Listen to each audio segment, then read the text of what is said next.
Okay, so I'm a happy teacher. I am a happy teacher. But my happy teaching takes some courage because my whole life shift has to do with sexual things and sex pleasure.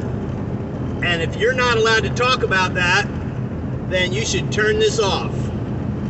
And if you don't have a good, clean, strong, happy communication about the nice pleasure that started you, then I'm going to call you deficient.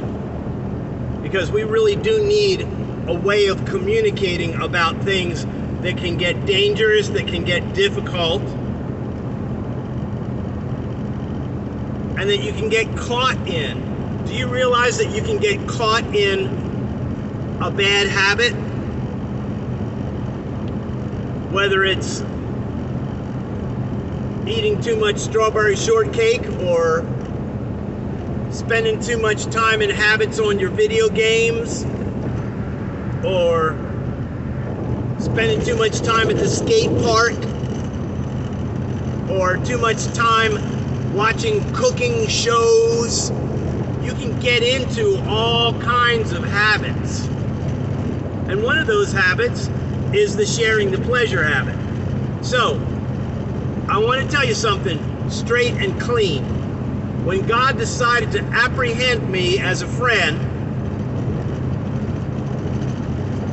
He didn't really use the churchianity atmosphere as the primary striking force. He used the churchianity atmosphere as an atmosphere of focusing on higher things, afterlife things, more serious than the world things. Okay? So I was in the churchianity atmosphere a little bit. But the main thing that shifted me around was an amazing sexual self-control teaching that came through Chinese Taoists, and the roots of that stuff come straight from King Solomon and simple family practice to basically bless the men and women and children better by learning self-control for the body. Now, in that teaching, that the good grandpa elder teacher was teaching how, since a woman's sexual power is very internal, it's easier for her to say no to herself. And the training is for women to say no to self using the Kegel muscle and some muscle flexing to quiet down the arousal. And even just have practice of saying no. It's your stop peeing muscle. Okay, but the man, it is most important to teach the men how to say no because it has a bunch of strengths for the whole family. Number one, it's a form of birth control. The man does not have to release when he was enjoying the woman. He can just stop and not release. And if you think that sounds a little crazy or unnecessary or that's not the way it works, then you're pushing away potential wisdom, because this wisdom really helped me.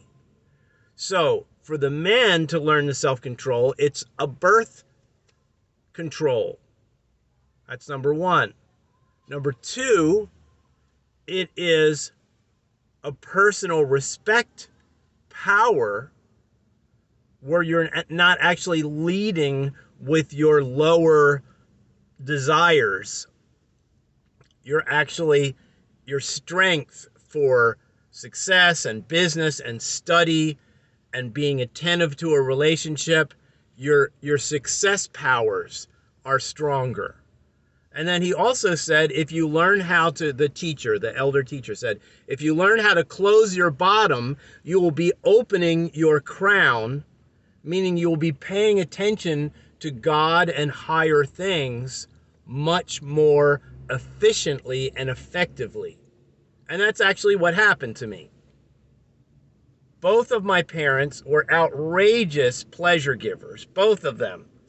I mean, their life experience was very, very surprising. Many, many people they were with. My father was married 5 times. My mother declared that she was with many, many men before she got pregnant with me at 22. Both of my parents were under a friendly, pleasure-giving spirit as a habit, as an obsession, as an ordinary habit. And go figure, I ended up in that ordinary habit when I was approximately 6 years old. And that habit remained a special, friendly, good feeling part of my life for almost 40 years. Or 30 some years. And so finally, when I was 36 years old, I learned these self-control exercises, and I had a feeling. I had a feeling like I was 15 to 17 years old again. I just had this strange feeling that I was set back to a good place in my life. And so I was bringing this up because there are many women who have never gotten a chance to have any coaching or description about what the men are going through and what their real weaknesses are and how we can actually do better. And that whole atmosphere basically quieted my sexual habit problem. And I have spent 30 years researching the early church, the supernatural, charismatic, Pentecostal, Jesus miracles people, all these different groups and gatherings, the separate groups like Amish and Mennonites, the people who use the communion as a supernatural respect power, all these different groups of people, the people that are focused on the ancient writings and how powerful they are, and they've got a supernatural bubble around them of power for all humans,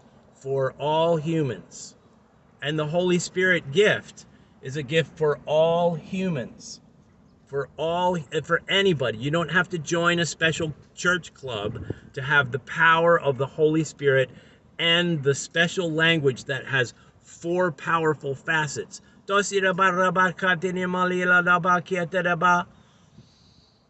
late for an appointment. I need to roll, but I wanted to make that comment that God used a Taoist sexual self-control training atmosphere to set me in a place where I could receive discernment and understanding about Jesus, God, church, Bible, and even the missing things in Christianity that had wrecked me for the first 14 years of my life when I was being dragged into churches. I learned a lot of neat stuff. I sang a lot of hymns. Those hymns have beautiful poetry in them and very, very insightful, descriptive language. I learned a lot from that stuff, but I wasn't given the goodies. That's why I want you to check out Grandpa Honesty Guy and the Jesus Goodies. This is for anybody.